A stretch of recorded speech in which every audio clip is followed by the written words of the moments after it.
দায়িত্ব নেওয়ার পর থেকে প্রধান উপদেষ্টা ডক্টর মোহাম্মদ ইউনূসের নেতৃত্বাধীন অন্তর্বর্তীকালীন সরকার নানামুখী চ্যালেঞ্জের সম্মুখীন হচ্ছে।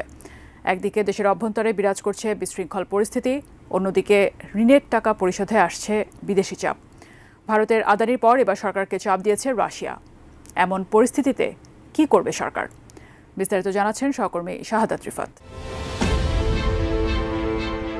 বিদ্যুৎ বিক্রির পাওনা $80 কোটি বকেয়া পরিশোধে আদানির চিঠির পর এবার বাংলাদেশে প্রকল্প ঋণের $63 কোটি সুদ চেয়েছে রাশিয়া। আর এই সুদের টাকা পরিশোধে রাশিয়া বাংলাদেশকে সময় বেঁধে দিয়েছে।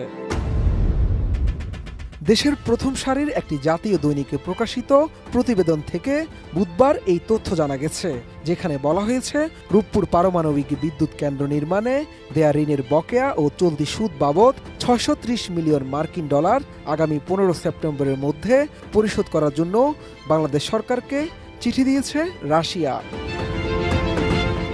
অর্থ মন্ত্রণালয়ের সূত্রে দেশের জাতীয় ওই দৈনিকটি জানিয়েছে, এই তারিখে সুদ পরিশোধ না করা হলে জরিমানা ও মেয়াদ বৃদ্ধির যে প্রস্তাব তা নিয়েও জটিলতা বাড়বে।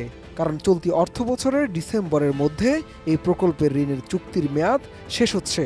সুদ পরিশোধ না করা হলে নতুন মেয়াদ বৃদ্ধির প্রস্তাবও বিলম্বিত হওয়ার আশঙ্কা রয়েছে।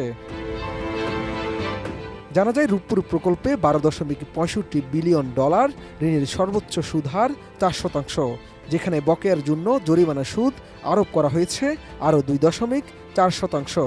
চিঠিতে বলা হয়েছে 2022 সালের 15 মার্চ থেকে 2024 সালের 15 মার্চ পর্যন্ত সময়ে সুদ ও জরিমানা বাবদ পাওনা রয়েছে $480 মিলিয়ন। এছাড়া গত 16 মার্চ থেকে আগামী 15 সেপ্টেম্বর পর্যন্ত সুদ বাবদ পাওনা $150 মিলিয়ন। এর বাইরে কমিটমেন্ট ফি বাবদ $7.5 লাখ পরিশোধ করতে হবে। গত 21 আগস্টে দেয়া ওই চিঠিতে ব্যাংক অব চায়নার সাংহাই শাখায় মার্কিন ডলার অথবা চীনের মুদ্রা ইউয়ানে পাওনা অর্থ জমা দিতে বলা হয়েছে। রাশিয়ার ব্যাংকগুলোর উপর যুক্তরাষ্ট্রের নিষেধাজ্ঞা থাকায় গত জুনে বাংলাদেশ লেনদেনের বিকল্প পদ্ধতিতে বকেয়া সুদ, কমিটমেন্ট ফি ও জরিমানা মওকুফের আবেদন জানানোর পরে এই চিঠি দিয়েছে রুশ কর্তৃপক্ষ।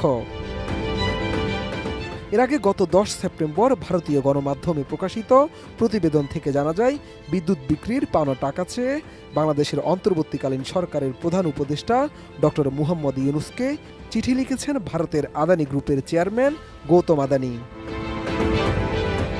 সব মিলিয়ে এখন দেখার অপেক্ষায় দেশের অভ্যন্তরে বিশৃঙ্খল পরিস্থিতি ও বিদেশি ঋণের চাপ সামলাতে কী পদক্ষেপ নিচ্ছে অন্তর্বর্তীকালীন সরকার। আর ভারতের গৌতম আদানি ও রাশিয়ার চিঠিরই বা কী জবাব দেবেন প্রধান উপদেষ্টা ডক্টর মোহাম্মদ ইউনূস। শাহাদাত রিফাত, এটিএন নিউজ, ঢাকা।